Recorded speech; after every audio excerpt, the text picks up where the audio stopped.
এই বল্টু, তুমি দাঁড়াও। জি স্যার বলেন। তুমি আমাকে দুইয়ের নামতা বলো। 2 একে 2, 2 দুগুণ 5, 3 দুগুণ 17।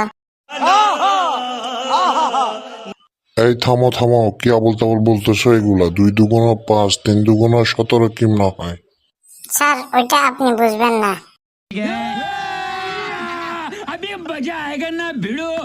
এই বেয়াদব ছেলে, টিচারদেরকে সম্মান করতে শিখানে আমি বুঝবো না মানে? তুমি কি বলতে চাও?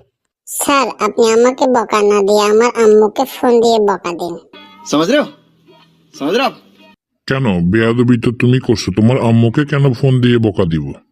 কারণ আমার আম্মু প্রতিদিন আমার আব্বুর পকেট থেকে টাকা নিয়ে 9, 6, 20 হিসাব দেয়। कौन है ये लोग? कहां से आते हैं ये? পরের পার্ট দেখার জন্য লাইক দিয়ে পাশে থাকুন।